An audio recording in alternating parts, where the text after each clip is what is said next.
वजीर आजम नहीं वजीर आला का उम्मीदवार हूँ, परवेज खटक का बड़ा ऐलान। अस्सलामुअलैकुम नाजरीन, मैं हूँ शहाब खान और आप देख रहे हैं MP news. Pakistan Tehreek-e-Insaf parliamentarian के सरबराह परवेज खटक ने कहा है कि वो पिल वक्त वजीर आजम के नहीं वजीर आला खैबर पख्तूनख्वा के उम्मीदवार है। सुबह भर के बेशतर अजला में सेट एडजस्टमेंट के लिए दीगर पार्टियों के साथ बातचीत जारी है। PTIP के सरबराह परवेज खटक ने पिशावर में शमूलियती प्रेस कॉन्फ्रेंस करते हुए कहा कि 75 सालों में हमारा मुल्क पीछे क्यों चला गया। महंगाई और बेरोजगारी में लिए गए कर्जों का बोझ भी अवाम पर डाला गया है। बारी बारी कुर्सी के लिए हुक्मरान बनने वाले महंगाई लाकर कीमतें बढ़ा रहे हैं। परवेज खटक का कहना था कि साबका हुक्मरानों ने IMF से कर्जे लिए। IMF हमारा हमदर्द नहीं, हमसे सूद समेत पैसे वापस लेते हैं। उन्होंने कहा कि विपाक में अच्छे वजीर आजम को आना चाहिए जो मुल्क से मुखलिस हो। मुल्क कर्जों में डूबा हुआ है, सोचना होगा कि हमारा मुजरिम कौन है। परवेज खटक का कहना था कि वो खुद पिल वक्त वजीर आजम के नहीं वजीर आला के उम्मीदवार है। बहुत शुक्रिया।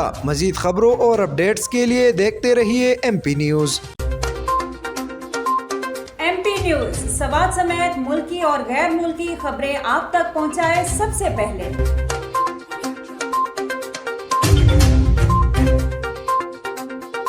दिन भर की ताज़ा तरीन खबरें हो या अवामी मसाइल हो, MP न्यूज की स्क्रीन पर सबसे पहले। सियासी मैदान हो या हो खेल का मैदान, हम पहुंचाएंगे सबसे पहले खबर MP न्यूज पर। अब आपकी आवाज बनेगा MP न्यूज सबसे पहले। तो अभी Facebook पर और YouTube पर सब्सक्राइब कीजिए MP न्यूज को।